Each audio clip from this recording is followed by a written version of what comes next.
Today, we're diving into the story of a man from the book Singapore Tamil's 200, Poet Amalathasan. He was someone whose entire life, every single thing he did, was really powered by one incredible force.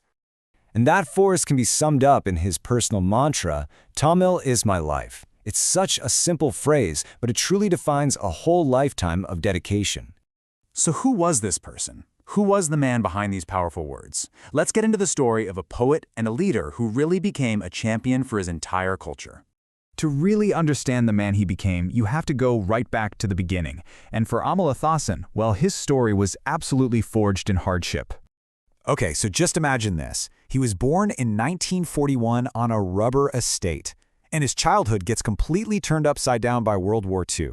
His father, who was a Tamil teacher, was taken by the Japanese and tragically died working on the Thai-Burma Railway. But even with all that tragedy, something sparked inside him.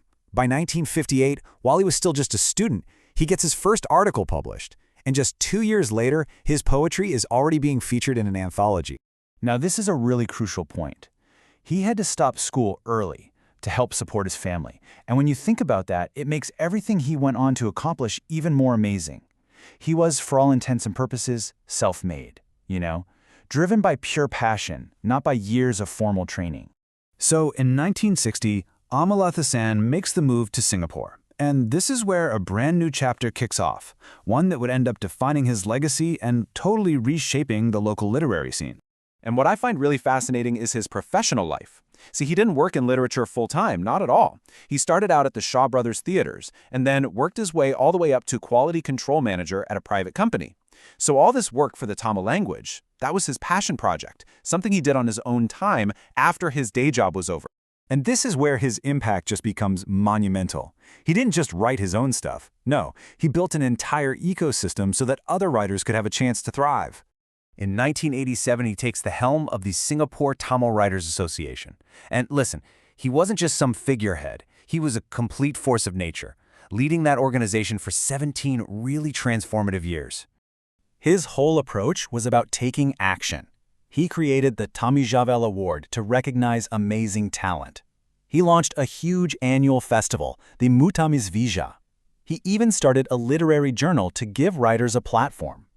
And most importantly, he elevated the association's status, making it a voice that both the community and the government respected. And all that hard work, well, it literally paid off in a huge way. In 2003, he secured a major donation for the association, $25,000 from the President's Fund. But here's the context that makes that 25 grand even more incredible.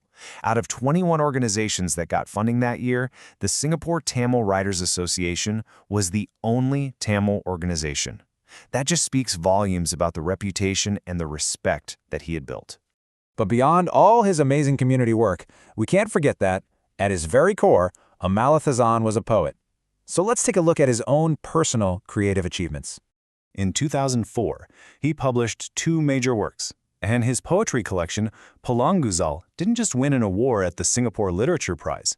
It also drew comparisons to one of the most famous poetry collections in the entire world, Rabindranath Tagore's Gitanjali.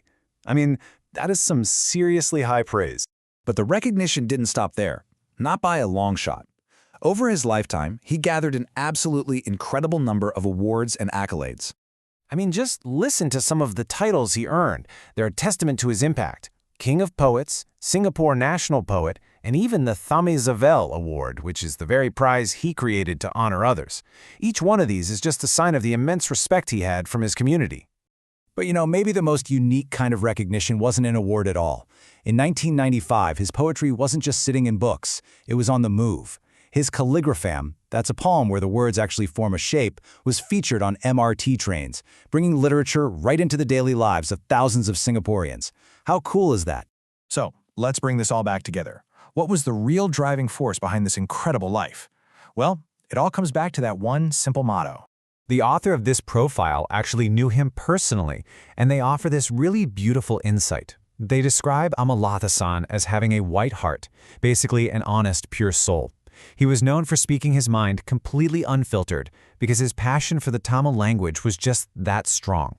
From that young boy who lost his father and had to leave school, to the leader who revitalized an entire literary community, His whole journey was really a testament to one thing: a deep, all-consuming love for his language and for his people.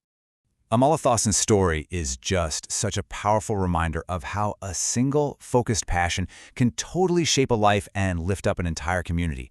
And it kind of leaves us with a question to think about. What's the passion that breathes life into you?